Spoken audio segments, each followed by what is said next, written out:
ആണെങ്കിലും ഇപ്പം ഈ കഴിഞ്ഞ ദിവസം വന്ന ഒരു ട്രോളിൽ പറഞ്ഞ ഒരു കാര്യം എന്താ പറയുക, നാടകത്തിലെ ആരിഫ് പാരഡി എന്താണോ അത് തന്നെയായിരുന്നു മലയക്കോട്ടയിലും ലെഫ്റ്റ് റൈറ്റ് ലെഫ്റ്റിലും എന്ന് പറഞ്ഞ ഒരു പ്രസ്താവന ട്രോളായിട്ടും അങ്ങനെ ഒത്തിരി തന്നെ എങ്ങനെ കാണുന്നത് ആ ഒരു അല്ല, അത് പറയുന്നത് കൊണ്ട് എനിക്ക് ഒരു അഭിപ്രായ വ്യത്യാസമില്ല അങ്ങനെ പറഞ്ഞതുകൊണ്ട്.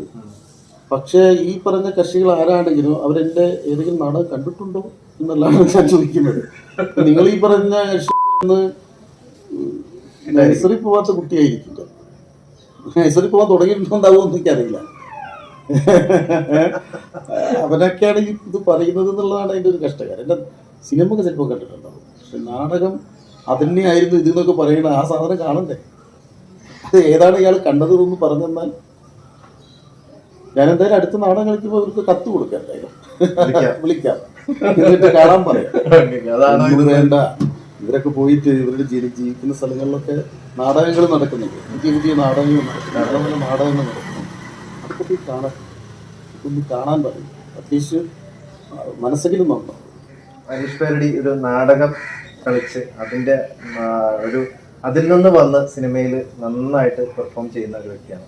നാടകക്കാർക്ക് സിനിമയിൽ എല്ലാവർക്കും ഇതുപോലെ ശോഭിക്കാൻ പറ്റുമെന്ന് തോന്നുന്നുണ്ടോ? നാടകക്കാർക്കാണ് സിനിമയിൽ അവസരങ്ങൾ കിട്ടാൻ സാധ്യതയുള്ളത്. കാരണം നാടകം കളിക്കുക എന്നുള്ള സിനിമയുടെ അഭിനയത്തിൻ്റെ ഒരു പ്രധാന ഭാഗങ്ങളിൽ ഒന്നാണ്. പക്ഷേ നമ്മളിവിടെ ഇങ്ങനെ എന്താ പറയുക, നാടകത്തേക്ക് കാണുന്ന രീതി വളരെ, നാടകത്തെയല്ല, മീൻസ് നാടകം കാണാത്തവരാണ് നാടകത്തെ കളിയാക്കുന്നത് നാടകം പോലെ. അത് എന്തുകൊണ്ടായിരിക്കും നാടകത്തിൽ നിന്ന് സിനിമയിൽ വരുമ്പം അവർക്കൊരു ആക്സെപ്റ്റൻസ് കിട്ടാൻ കുറച്ച് ബുദ്ധിമുട്ട് സിനിമാക്കാരുടെ ഇടയിലും, അങ്ങനെ ഇപ്പോൾ സംവിധായകരുടെ അടുത്താണെങ്കിലും ഒരു ആക്സെപ്റ്റൻസ് കിട്ടാനുള്ള ബുദ്ധിമുട്ട് എന്താണ്? ബുദ്ധിമുട്ട് യാതൊന്നുമില്ല എൻ്റെ അറിവില്. കൊട്ടാരക്കര ശ്രീധരൻ നായർ നാടകക്കാരനാണ്. നമ്മൾ മലയാളത്തിൽ മലയാളത്തിൽ എണ്ണം പറഞ്ഞ സിനിമാ നടന്മാരുടെ പേരൊന്ന് പരിശോധിക്കാൻ നോക്കി, അതില് നാടകക്കാരല്ലാത്ത ശതമാനം എത്ര ഉണ്ടെന്നും നാടകക്കാരായ ആളുകൾ എത്ര ഉണ്ടെന്ന് പറഞ്ഞു കഴിഞ്ഞാൽ 50% നാടകക്കാരായിരുന്നു. ഈ കഴിഞ്ഞ കാലം തൊട്ട് വരെയില്ല. മനസ്സിലായി? അപ്പൊ നാടകത്തിനാണ് എല്ലാ സമയത്തും സിനിമയിൽ ആക്സെപ്റ്റൻസ് ഉള്ളത്, നാടകക്കാർക്കാണുള്ളത്. അത് പിന്നെ അത് കഴിഞ്ഞ് അത് അറിയാതെ ആളുകൾ പറഞ്ഞുകൊണ്ടിരിക്കുകയാണ്. അവരുടെ ബാക്ക് എന്താണെന്ന് ചരിത്രം അറിയാത്തവരാണ് പറഞ്ഞുകൊണ്ടിരിക്കുന്നത്. ഈ സിനിമയില് ഇപ്പൊ നാടകത്തിൽ നിന്ന് സിനിമയിലോട്ട് വരുമ്പോൾ അഭിനയത്തില് ഡിഫറെന്റ് ഉണ്ടല്ലോ. നാടകത്തിലൊരു വേദിയിൽ നിന്ന് ലൈവായിട്ട് പെർഫോം ചെയ്യുന്നതല്ലേ സിനിമയിലേക്കാളും കുറച്ചുകൂടി കട്ടിയായിട്ട് വരുന്നത്? രണ്ട് രീതികളാണെന്ന്. അതായത് നിങ്ങൾ സെൻഡ് ചെയ്യുന്ന ഒരു ടീമായിട്ടുള്ള കളിയാണല്ലോ നാടകങ്ങൾ, പ്രേക്ഷകരോട് നേരിട്ട് സംബന്ധിക്കുന്നത്. മറ്റേ നമുക്ക് എത്ര പ്രാവശ്യമാണ് കട്ട് ചെയ്തെടുക്കാവുന്ന ഒരു ക്യാമറയ്ക്ക് മുന്നിൽ നടത്തുന്നതല്ലേ. പക്ഷേ അത് രണ്ട് മാധ്യമമായത് കൊണ്ട്, പക്ഷെ ഇതിൻ്റെ ഗ്രാമർ ഒന്നാണ്. ഏകദേശം അഭിനയത്തിലൊരു ഗ്രാമറുണ്ട്, അതൊന്നാണ്, അതൊരു ഭാഷയാണ്, യൂണിവേഴ്സലായ ഒരു ലാംഗ്വേജാണ്. റൂട്ട് നമ്പർ 17 കുറെ പുതുമുഖങ്ങൾ വരുന്നുണ്ട്, അവരെ കുറിച്ച് എന്താണ് അഭിപ്രായം? അവരൊക്കെ നല്ല മുഖങ്ങളാണ്. എന്തുകൊണ്ടാന്ന് വെച്ചാൽ ഞാൻ കുറെ ആൾക്കാർ കൂടെ ഞാൻ വർക്ക് ചെയ്തു, എല്ലാവരുടെയും കൂടെ എനിക്ക് കോമ്പിനേഷൻ ഒന്നും ഇല്ലായിരുന്നു. പക്ഷെ അതിലേക്ക് ഇത് പറയുന്നതുപോലെ അഭിലാഷൻ നല്ല ആളുകൾ നോക്കിയിട്ട് തന്നെ, കഥാപാത്രങ്ങൾക്കനുസരിച്ച് ആളുകളെ നോക്കിയിട്ട് തന്നെയാണ് സെലക്ട് ചെയ്തത്. അതുകൊണ്ട് തന്നെ അവർക്കൊക്കെ വളരെ ഈസി ആയിട്ട് തന്നെ പുതുമുഖങ്ങളാണെന്നും തോന്നാത്ത രീതിയിൽ തന്നെയാണ് അവരൊക്കെ സിനിമയിൽ അഭിനയിച്ചത്. എൻ്റെ മുന്നോട്ട് പോയത്. എന്തായാലും നമ്മുടെ സിനിമ ഇപ്പോഴും ചെന്നൈയിൽ ഓടിക്കൊണ്ടിരിക്കുന്നു, തമിഴ്നാട്ടിൽ ഓടിക്കൊണ്ടിരിക്കുന്നു എന്നുള്ളത് തന്നെയാണല്ലോ അതിൻ്റെ ഒരു. എന്തുകൊണ്ടാണ് അങ്ങനെ രണ്ട് സ്റ്റേറ്റിൽ രണ്ട് തരത്തിൽ റിലീസ് ഡേറ്റ് വരാനുള്ള കാരണം? അത് എനിക്കറിയില്ല. അപ്പോൾ നമ്മൾ തമിഴ്നാട്ടിൽ പ്രൊമോഷന് ചെന്നിരുന്നോ? ഇല്ല, അന്ന് എനിക്ക് പോകാൻ പറ്റിയില്ല. ഞാൻ വിളിച്ചിരുന്നു, റിപ്പോർട്ടുകളൊക്കെ കിട്ടി, നല്ല റിപ്പോർട്ടുകളാണ് കിട്ടി. നല്ല റിപ്പോർട്ട് കേരളത്തിൽ ജനങ്ങൾ നല്ല രീതിയിൽ തന്നെ സ്വീകരിക്കേണ്ടതാണ്. അത് ഇപ്പൊ നമുക്ക് ഇതുവരെ കണ്ട് ശീലിച്ച ഒരു കഥയുടെ സ്വഭാവമാണോ നമ്മുടെ റൂട്ട് നമ്പർ 17 എന്ന് പറയുന്നത്? അതായത് എല്ലാ സിനിമകളും വ്യത്യസ്തമാക്കുന്നത് കഥകളുടെ വ്യത്യാസം കൊണ്ടല്ലല്ലോ, മറിച്ച് അത് എങ്ങനെ മേക്ക് ചെയ്യുന്നുള്ളതിനനുസരിച്ചാണ്. കഥകൾ എന്നൊക്കെ പറഞ്ഞാൽ എല്ലാത്തിനും ഒരു കഥകളൊക്കെ തന്നെയായിരിക്കും, വ്യത്യാസങ്ങളുള്ള കഥകളൊന്നുമില്ല. അങ്ങനത്തെ കുറേ കഥകളൊന്നും ഇല്ല ഈ ലോകത്തിൽ. ആകെ കുറച്ച് കഥകൾ, കുറച്ച് കഥാപാത്രങ്ങൾ, കുറച്ച് ക്ലൈമാക്സ് ഒക്കെ ഉള്ളൂ. പക്ഷെ ഇതൊക്കെ ഏത് പോയിന്റിലൂടെ കാണുന്നുള്ളതിനനുസരിച്ചാണ് ഇതൊക്കെ. പ്രണയം, കുടുംബം, പ്രതികാരം എന്നൊക്കെ പറഞ്ഞാൽ അങ്ങനെയുള്ള കുറേ വിഭാഗങ്ങളുണ്ട്. പക്ഷേ ഇതൊക്കെ എങ്ങനെ നമ്മൾ പറയുന്നു, ഏതൊക്കെ രീതിയിൽ പറയുന്നു എന്നുള്ളതിനനുസരിച്ചാണ്. ആ രീതിയിൽ നോക്കും ഈ റൂട്ട് നമ്പർ 7 എന്നുള്ള സിനിമ പ്രേക്ഷകർ സ്വീകരിക്കപ്പെടേണ്ട സിനിമ തന്നെയാണ് വ്യത്യസ്തമുള്ളതാണ്. അപ്പൊ ചില സിനിമകൾ അങ്ങനെയാണ്, കാലത്തിന് അപ്പുറം സഞ്ചരിക്കുന്ന ചില രീതികളാണ്. അപ്പൊ LJPയുടെ പ്രത്യേകിച്ച് അങ്ങനെ ഒരു സിനിമയായിട്ട് തന്നെയാണ് പ്രസന്റ് ചെയ്തിട്ടുള്ളത്. പക്ഷെ ചില സ്ഥലത്തുനിന്ന് ഇങ്ങനെ അമിതമായ ഒരു ഡിഗ്രേഡിങ് ഒക്കെ വന്നിട്ടുണ്ടായിരുന്നു. അതിനോടൊക്കെ എങ്ങനെയാണ് രാജേഷേട്ടൻ്റെ ഒരു അഭിപ്രായം? അല്ല, അത് കുറച്ച് കാലമായിട്ട് നടക്കുന്ന ഒരു സംഭവമാണല്ലോ. അതിപ്പോൾ നമ്മളൊരു കാലഘട്ടം അങ്ങനെ എത്തിക്കഴിഞ്ഞതാണ്. ഇപ്പോൾ ചില പ്രധാനപ്പെട്ട സിനിമകൾക്ക് നേരെ ഒരു ബോധപൂർവമായൊരു ആക്രമണം, ഡിഗ്രേഡിങ് ഒക്കെ കുറച്ചു കാലമായി ഇത്തരം സംഭവങ്ങൾ നടക്കുന്നു. അത് ശരി ഉത്തരവാദിത്വം ഒട്ടുമില്ലാത്ത സ്ഥലങ്ങളിൽ നിന്നാണ് അത്തരം സംഭവങ്ങളൊക്കെ വരുന്നത്. അത് വളരെ പ്ലാൻഡ് ആയിട്ടുള്ള സംഭവങ്ങളുണ്ട്, ഒക്കെ ഉണ്ട്. പക്ഷെ ഇതിനൊക്കെ മറികടന്ന് സിനിമ മുന്നോട്ട് പോകും ഇല്ല എന്ന് പറയുന്നില്ല. അതെന്തായാലും പക്ഷെ അത് തുടക്കത്തിലുള്ള ഇത്തരം ആക്രമണം എന്തായാലും ഇത്ര നല്ല സിനിമയാണെങ്കിൽ അതിന് ബാധിക്കും. അങ്ങനെയാണ്. അതുകൊണ്ട് ഈ ക്രിയേറ്റേഴ്സ് പറയുന്ന സിനിമ കാണണം നിങ്ങൾക്ക് ആഗ്രഹം ഉണ്ടെങ്കിൽ നിങ്ങൾ അത് കാണുക എന്നുള്ളതന്നെ, കണ്ടിട്ട് അഭിപ്രായം പറയും. അപ്പോൾ മുൻവിധികളില്ലാതെ വന്നിട്ട് സിനിമ കാണുക എന്നുള്ളത് തന്നെയാണ് അതിൻ്റെ ഒരു നമുക്ക് സ്വീകരിക്കാവുന്ന ഒരു വഴി. കലയെ നിലനിർത്താൻ നമുക്ക് സ്വീകരിക്കാവുന്ന ഒരു വഴി. ശരിക്കും ഇങ്ങനെയുള്ളവര് സിനിമയ്ക്ക് നല്ലതിന് വേണ്ടി എന്ന് പറയുകയും അതേസമയം പുതിയ സിനിമയെന്നോ അല്ലെങ്കിൽ ആ സിനിമയുടെ ജോണർ എന്താണെന്നോ അല്ലെങ്കിൽ ആ സിനിമയെക്കുറിച്ച് ചെയ്തിരിക്കുന്ന ആ കഥയുടെ പ്രത്യേകത എന്താണെന്നോ ഒന്നും ചിന്തിക്കാതെ എന്റർടൈൻമെന്റ് എന്നുള്ള സെക്ഷനിൽ മാത്രം ആലോചിച്ച് ഓരോ കാര്യങ്ങൾ പറയുകയും ആ സിനിമയ്ക്ക് ദോഷകരമായിട്ട് ബാധിക്കുകയും ചെയ്യുന്നുണ്ടല്ലോ.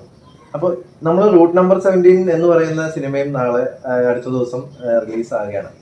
അപ്പോൾ ഈ സിനിമയ്ക്കും ഇതുപോലുള്ള നെഗറ്റീവ് കമന്റ്സുകളും നെഗറ്റീവ് റിവ്യൂസും വന്നു കഴിഞ്ഞാൽ എങ്ങനെ നേരിടണമെന്ന് ഹരീഷേട്ടൻ്റെ ഒരു നമുക്കാർക്കും കൃത്യമായ വഴികളാർക്കും അറിയില്ല. നിയമ സംവിധാനങ്ങൾക്ക് തന്നെ വഴി അറിയാത്ത സമയത്ത് ഞാനെന്ത് പറയാനാണെന്നുള്ളത് അത് കൂട്ടമായിട്ട് ആലോചിക്കപ്പെടേണ്ട സംഭവമാണ്. കാരണം ഇവിടുത്തെ നിയമ സംവിധാനങ്ങളുണ്ടല്ലോ. ഇപ്പം ഇങ്ങനെ ഇത്തരം സംഭവങ്ങളൊക്കെ നടക്കുമ്പോൾ പലവരും കംപ്ലൈന്റ് ചെയ്യുന്നുണ്ട്, കോടതിയിൽ വരെ എത്തിയിട്ടുണ്ട് ചില സംവിധായകരൊക്കെ. അതിനൊക്കെ എന്താണ് പരിഹാരങ്ങൾ വന്നത് എന്നതിന് അതിൻ്റെ റിസൾട്ട് എന്താണെന്ന് അറിഞ്ഞതിനനുസരിച്ച് വേണം നമുക്കൊക്കെ അടുത്ത ആളുകൾക്ക് മുന്നോട്ട് പോകാൻ പറ്റുള്ളൂ. അതൊക്കെ എങ്ങനെയാണ് എന്ന് മറികടക്കുന്നത്? ഇപ്പോൾ അതോടെ ഞാൻ പറഞ്ഞു കൂട്ടമായിട്ട് ആലോചിക്കപ്പെടേണ്ട കാര്യങ്ങളാണ്. കാരണം ഇത് പറഞ്ഞാൽ എല്ലാത്തിൻ്റെ പിന്നിൽ ഒരു പ്രൊഡ്യൂസർ ഉണ്ടല്ലോ. ഇങ്ങനെ ഒരു വ്യവസായം തന്നെ നല്ല ശരിക്കും ആ വ്യക്തിക്ക് ഒരു പ്രതീക്ഷകളും അവരുടെ അത്രയും ഒരു സാമ്പത്തികം ഒക്കെ മുടക്കിയിട്ട്. അതുമാത്രമല്ല വ്യവസായം നിലപ്പ് മലയക്കോട്ട വാലിബിനെ സംബന്ധിച്ചോളം പറയുകയാണെങ്കിൽ ഓരോ ദിവസവും 500-1000 ജൂനിയർ ആർട്ടിസ്റ്റുകളുള്ള ഫ്രീമുകളാണ് ഓരോ ദിവസം അവിടെ വർക്ക് ചെയ്യുന്നത്. 2000-5000 വരെ വർക്ക് ചെയ്യും. ഇതിൽ ഓരോ വ്യക്തിക്കും ഒരു കുടുംബമുണ്ട്. അപ്പം ഇൻറ്റു കൂട്ടി നോക്കുന്നത് ഒരു ഫാമിലിയെ 4 മെമ്പേഴ്സിനൊക്കെ വെച്ചിട്ട് അല്ലെങ്കിൽ അതിനോട് ബന്ധപ്പെട്ട് അതിൻ്റെ പോസ്റ്റ് പ്രൊഡക്ഷൻ ജോലികൾ ചെയ്യുന്നവർ ഇതൊക്കെ ഫാമിലിയുണ്ട്. അപ്പോൾ എത്ര ഫാമിലികൾ എത്ര വ്യക്തികൾ ഇതിനോടനുബന്ധിച്ച് ജീവിക്കുന്നു എന്നുള്ള ഒരു വലിയ പരമായ സത്യമാണ്. അതിനൊക്കെ നിലനിർത്തുന്ന ആരാണ്? ആ സിനിമയെ പ്രൊഡ്യൂസ് ചെയ്യുന്ന ഒരാളാണ്. അപ്പോൾ ആ പ്രൊഡ്യൂസർക്ക് അത് തിരിച്ചു കിട്ടുക എന്ന് പറയുന്നത് അയാളുടെ ന്യായമായൊരു അവകാശമാണ്. പ്രത്യേകിച്ച് സ്വതന്ത്ര ഇന്ത്യയിലെ നല്ല സ്വതന്ത്രമായ ഭരണഘടന നിലവിലുള്ള ഇന്ത്യയിലെ ഒരു പ്രൊഡ്യൂസറുടെ ന്യായമായ അവകാശം. ആ അവകാശത്തെക്കുറിച്ചാണ് അതിനെ ആദ്യത്തെ ദിവസങ്ങളിൽ തന്നെ കല്ലെറിഞ്ഞ് നശിപ്പിക്കുക എന്ന് പറഞ്ഞാൽ നിങ്ങൾ നടന്നു പോകുമ്പോൾ നിങ്ങളെ എടുത്ത് കല്ലെറിയുന്നത് പോലെ തന്നെയാണ്. ഇത് ജീവിക്കാൻ അത് സമ്മതിക്കാതിരിക്കുക എന്ന് പറയുന്നില്ലേ, ഒരാളുടെ ജീവിതാവകാശത്തെ എറിയുന്നത് പോലെ തന്നെയാണത്.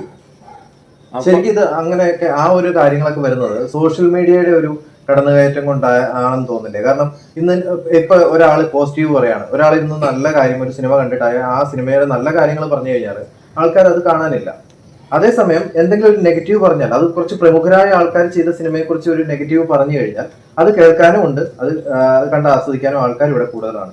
അപ്പൊ ആ ഒരു സ്ട്രാറ്റജി എടുത്തുകൊണ്ട് തന്നെ ആയിരിക്കില്ല ഇങ്ങനെ കാര്യമില്ലാത്ത കുറെ കാര്യങ്ങളൊക്കെ പറഞ്ഞ് ഇങ്ങനെ ട്രോളുന്നതും ഇങ്ങനെയുള്ള റിവ്യൂസ് വരുന്നതിന്റെ. ഇതിൽ നമ്മൾ സോഷ്യൽ മീഡിയനെ കുറ്റപ്പെടുത്തിയിട്ട് കാര്യമില്ല. കാരണം എന്താ വെച്ചാൽ സോഷ്യൽ മീഡിയ എന്ന് പറഞ്ഞ ഒരു പുതിയ ആധുനികമായ ഒരു മാധ്യമമാണ്.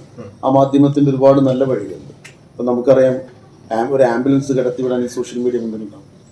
ചിലപ്പോൾ വയ്യാത്തൊരു കുട്ടിയെ കാസർഗോഡ് നിന്ന് എറണാകുളം എത്തിച്ചത് ഈ സോഷ്യൽ മീഡിയയാണ്. നമ്മൾ ആളുകൾ മാറിക്കൊടുക്കാൻ ആവശ്യപ്പെട്ടപ്പോൾ ഒന്നിച്ച് ആവശ്യപ്പെടും.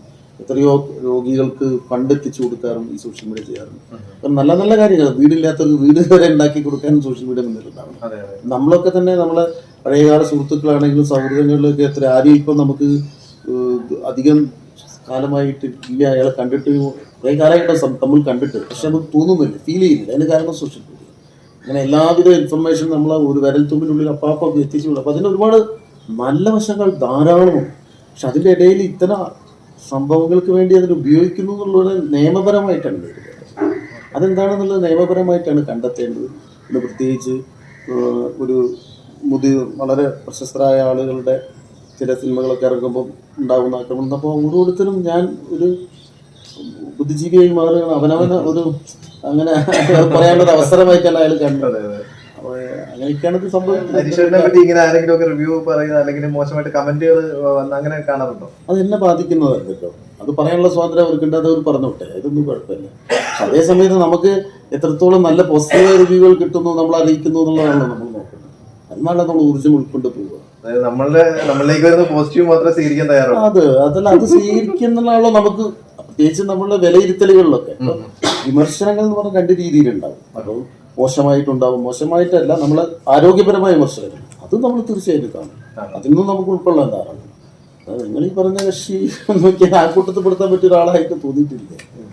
പുള്ളി സിനിമയില് ഒരു സിനിമാ മേഖലയിലൊക്കെ ഇത്രയും കാലവും കുറേ അതായത് പ്രതികരണങ്ങൾ നടത്തി അത്യാവശ്യം നല്ല രീതിയിൽ സോഷ്യൽ മീഡിയയിൽ റീച്ച് ഉള്ള ഒരാളാണ്.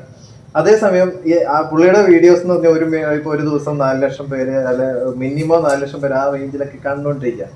അങ്ങനെയുള്ള വ്യക്തികൾ ഈ സിനിമയെ പെട്ടെന്ന് ഒരു ദിവസം കൊണ്ടൊക്കെ റിവ്യൂ ചെയ്ത് അതിനെ നശിപ്പിക്കുമ്പോൾ നാളെ ഒരു സുപ്രഭാതത്തിൽ ഇതേ ആൾക്കാരെ പ്രൊമോഷന് വേണ്ടി സ്വീകരിക്കുന്ന ഒരു പ്രവണത സിനിമയിൽ കാണാറുണ്ട്. അതിനോട് എങ്ങനെയാണ് പ്രതികരിക്കുന്നത്? അല്ല, അതിനോട് എങ്ങനെ പ്രതികരിക്കുന്നത് എന്നുള്ളതേ ഒരു പ്രസക്തമല്ല. കാരണം എന്ന് വെച്ചാൽ അതൊക്കെ ഇവിടെ നടക്കുന്ന കാര്യങ്ങളാണ്. ഇപ്പോൾ നിങ്ങൾ കണ്ടിട്ടില്ലേ, അതായത് ആദ്യം രാഷ്ട്രീയത്തിൽ സംഭവിക്കുന്നുണ്ടല്ലോ. അത് നിയമസഭ എന്തിനായിരുന്നു തകർത്തത് എന്നുള്ളത് ഒരു ചോദ്യം അവിടെ അവശേഷിക്കുന്നുണ്ട്. അതേസമയത്ത് പിന്നീട് ആ തകർത്ത ആളുകൾ ഏത് ഭാഗത്തേക്ക് പോയി എന്നുള്ളത് സംഭവം. ഇതൊക്കെ ഇവിടെ സംഭവിക്കുന്ന കാര്യങ്ങളാണ്.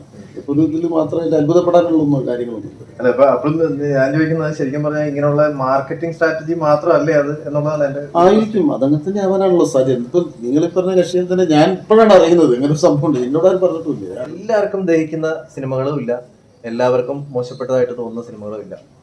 അപ്പം ഓരോരുത്തരുടെയും വ്യൂവില് എന്താണ് തോന്നുന്നത് എന്നുള്ള രീതിയിലുള്ള പലർക്കും പലതായിരിക്കാം. അപ്പം ഈ റൂട്ട് നമ്പർ 17 എന്ന് പറഞ്ഞ മൂവി ഒരു വ്യത്യസ്തമായ ചിത്രമായിരിക്കും എന്നുള്ളതാണ് പറയുന്നത്. എന്തായാലും എല്ലാവരും തിയേറ്ററിൽ പോയി നമ്മുടെ റൂട്ട് നമ്പർ 17 കാണുക. അതുപോലെ തന്നെ മലൈക്കോട്ടെ വാലിബനും നല്ല പ്രതികരണങ്ങൾ ഇപ്പോൾ കിട്ടി തുടങ്ങിയിട്ടുണ്ട്. തീർച്ചയായിട്ടും ആ സിനിമയെ എല്ലാവരും പോയി കാണുക.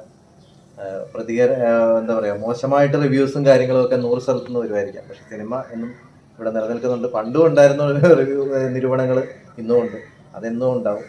അപ്പം അവനവന് തോന്നുന്ന നല്ല കാര്യങ്ങൾ ചെയ്യാൻ ശ്രമിക്കുക. ഓക്കെ.